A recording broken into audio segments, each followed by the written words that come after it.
Some of those things that you're asking me to teach you, they're things that you're going to acquire from your own exposure by doing the very thing that you're trying to avoid. Think about that. It's a paradox. You think it should be this when I'm telling you it's not that, it's this. It's literally going in there trying not to make money. Read price. Try to know where price is going to go, why it should go there from a higher time frame perspective, and submit to that idea all week long. Think about it. I've been trading a live account, folks. It's not demo, it's live. And I tell you where I thought the market was going to go and what the bias should be, and I only execute in that direction.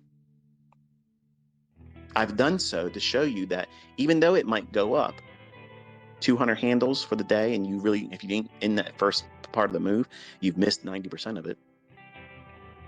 I can fade that and stick with my bias. Oh,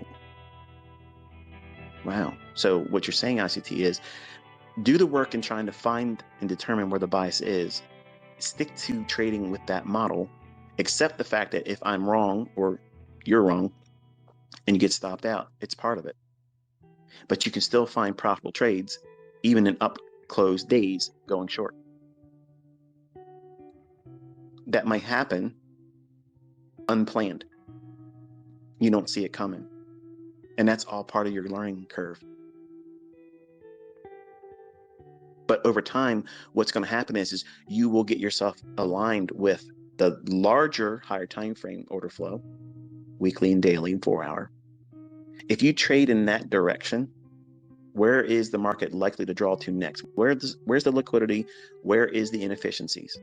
If you think about price like that, from weekly, daily, 4 hour, do most of your work on those charts. Spend most of your time in those 3 time frames.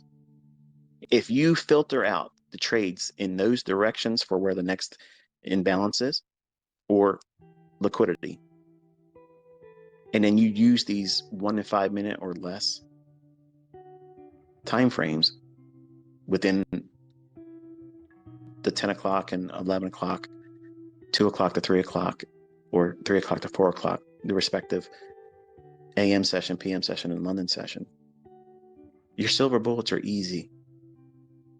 They're easy, folks. You're wrestling with all this other shit. You're trying to bring everything in to a discussion. Like you can't form fit everything I've ever taught and pushing in every single fractal and price action. Every little portion of price movement, you're trying to take everything I've ever said about price and finding it in that one fractal. When it is what it should be is that you're taking a model,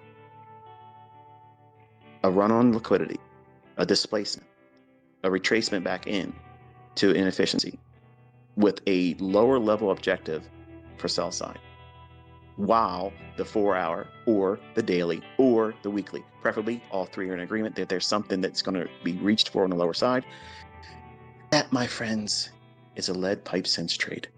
That means you're going to walk in there like you're holding a lead pipe and you're going to bash this motherfucker upside its head and it's going to pay out. And you're going to be able to shake it down and you're going to go on your merry way.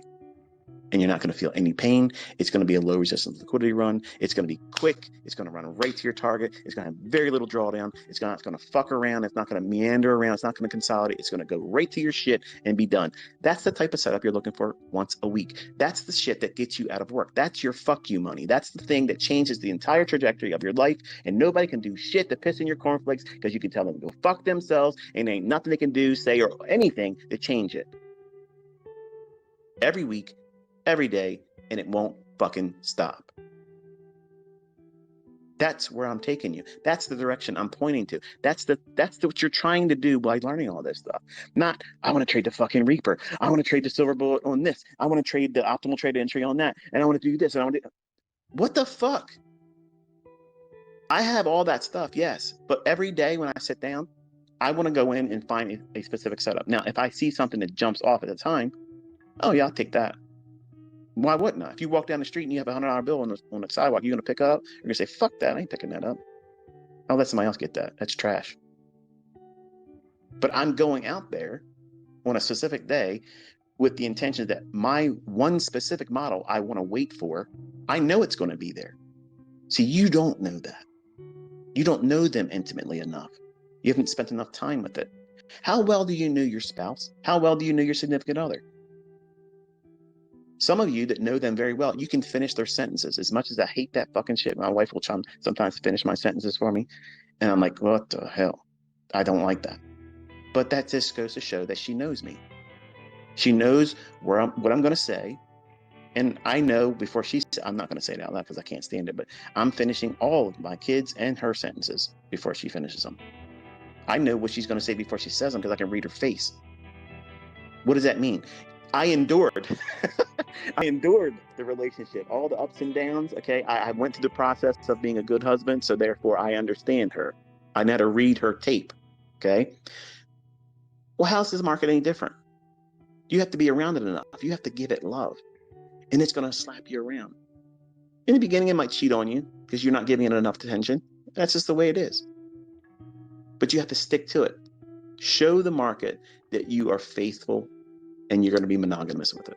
You're not going to give up to the sports on the weekend. You're going to study the charts. She wants to know she's loved. Okay. In deference to the ladies, he wants to know you love him. Price, when you internalize it like that, you make it meaningful. You have a relationship with it.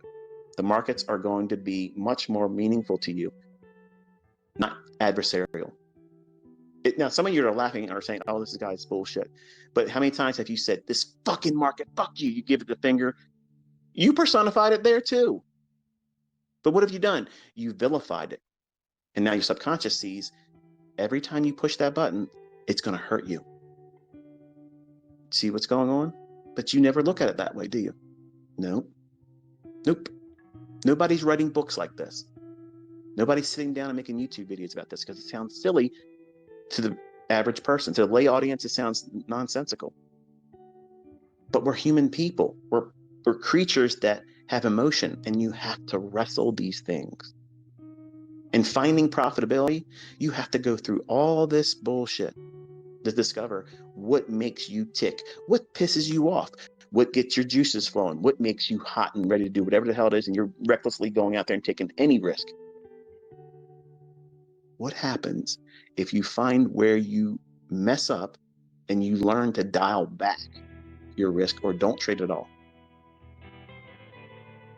And you find where your model is perfect for you and you're comfortable accepting the higher level risk. I'm not saying risk high, but let's just say, for instance, your highest threshold of risk is 1.5%, and you only trade that 1.5% on those instances, and you've learned that this is what constitutes the proper alignment for that because you have done it enough to know that this is really a good setup. So you don't know what a really good setup is for a silver bullet. You don't know yet. And if you're saying you do, you don't. You just learned it. You have to spend time with it. And you also learn how it'll be an integral part of learning how you can pyramid in larger moves. Some of you are discovering your model is the silver bullet.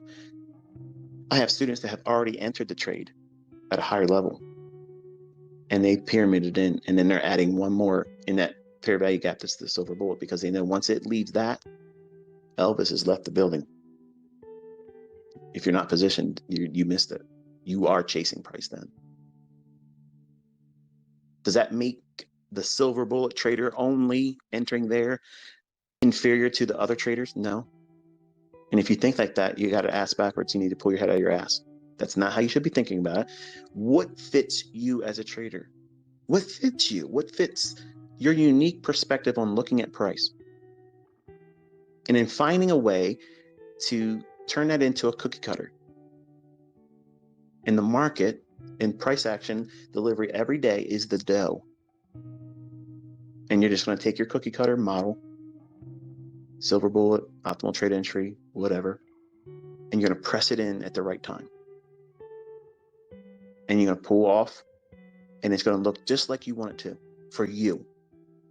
Do you take a star cookie cutter and press it into a rolled out sheet of dough, cookie dough or whatever, and you press it down into that dough, and it's shaped like a star in your hand, and you pull it off, and it looks like a square, or it looks like a triangle? Are you expecting that? No, of course you're not.